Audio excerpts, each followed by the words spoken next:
एक व्यक्ति ने घरवालों की समझाइश व बढ़ती उम्र के दबाव में आकर अपने से 1.5 गुना मोटी लड़की से विवाह कर लिया।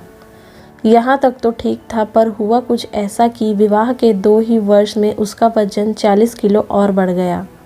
स्वाभाविक रूप से दोनों की जोड़ी बड़ी अटपटी लगती थी। बस इस बात को लेकर अक्सर पति अपनी पत्नी पे क्रोध भी करता रहता और कटाक्ष कसने का तो एक भी मौका नहीं चूकता था।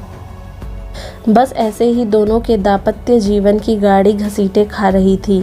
पति चाहता था पत्नी का वजन घटे और पत्नी लाख प्रयत्न के बावजूद अपना वजन नहीं घटा पा रही थी।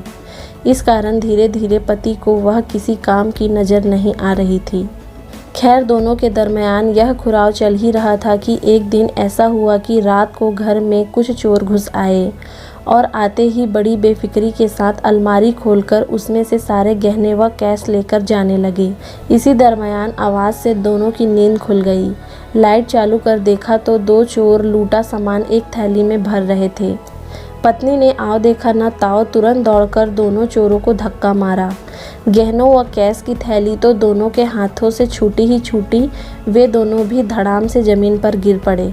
बस दोनों को साथ ज़मीन पर पड़ा देख पत्नी ने आओ देखा न ताओ दोनों के ऊपर चढ़कर बैठ गई और फिर तत्काल पति को भागकर पुलिस के स्टेशन से पुलिस को बुला लाने को कहा। पति जाने के लिए यहाँ वहाँ अपनी स्लीपर खोजने लगा। यह देख पत्नी जोर से चिल्लाई, फटाफट जाते क्यों नहीं हो।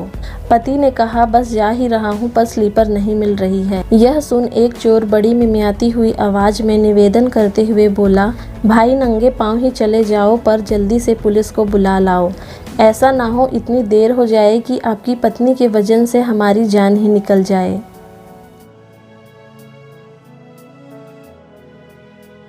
कहानी की सीख। मनुष्य कोई भी हो वह कैसा भी हो, अपने समय पर हर कोई महत्वपूर्ण है ही। इसलिए अकारण किसी में दोष निकालते रहना या बार बार टोककर किसी व्यक्ति की किसी भी कारण से इंसल्ट करते रहना ठीक नहीं है। किसी को भी हीन समझने के पूर्व इतना तो समझ ही लेना चाहिए कि मनुष्य चाहे जैसा हो, अपने आप में कुदरत की सबसे कीमती धरोहर है। और इसी कहानी में देखो, ऐन वक्त पर पत्नी का वो ही मोटापा काम आया जिसे पति बोझ समझ रहा था।